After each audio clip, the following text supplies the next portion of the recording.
নির্বাচনের মাধ্যমে আমরা জাতীয় সরকার গঠন করব। তো বিএনপি এত বড় একটা ত্যাগ সৃষ্টি করলো জাতির সামনে, আর তোমরা বসে বসে এখন ক্ষমতা ভোগ করতেছো, ক্ষমতার এত স্বাদ এবং সুস্বাদ পেয়ে গেছো। দয়া করে জাতিকে আর সবক দিবেন না, অনেক হয়েছে, এনাফ ইজ এনাফ। দয়া করে দ্রুততম সময়ে নির্বাচনটা দেন, জনগণ তাদের নির্বাচিত প্রতিনিধির মাধ্যমে বাংলাদেশটা পরিচালনা করো। আর কত এই আপনারা মানবাধিকার বলছেন, ভোটাধিকার মানবাধিকার, আমাদের তো ফার্স্ট প্রায়োরিটি হচ্ছে ভোটাধিকার। কারণ জনগণের প্রতিনিধি ছাড়া এই রাষ্ট্রের মধ্যে সুশাসন, বিচার বিভাগের স্বাধীনতা, প্রশাসন এবং আইনশৃঙ্খলা বাহিনী এদেরকে সঠিক জায়গায় আনা সম্ভব না। 9 মাসে অনেক পরীক্ষা নিরীক্ষা করেছেন,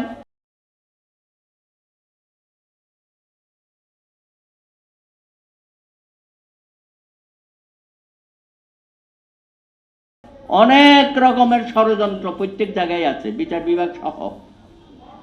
দুর্ভাগ্য আমাদের।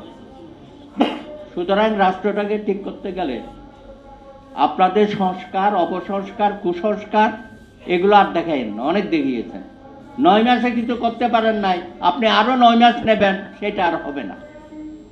আপনি যখন পারেন নাই বা পারারও কোনো সূচনা আমরা দেখতে পাচ্ছি না, সুতরাং বাগড়ম্বরতা দিয়ে আমাদেরকে আর বোকা বানাবেন না। আশা করি বিএনপি সহ রাজনৈতিক দলগুলো এটা উপলব্ধি করবেন। দয়া করে ইউনূস সাহেবরে বলেন, আজকে সন্ধ্যায় বোধহয় সব আপনাদের সাথে মিটিং আছে, দয়া করে রোড ম্যাপটা দিয়ে যান, আমরা নির্বাচনের দিকে যাব এবং আপনার মাধ্যমেই বাংলাদেশে একটা সুষ্ঠু নির্বাচন। ধন্যবাদ। হ্যাঁ, আপনি বললেন মনোনীত, সকলের সমর্থিত, বিএনপি সহ সকলে মিলে সমর্থন করেছে। আর বিএনপি কি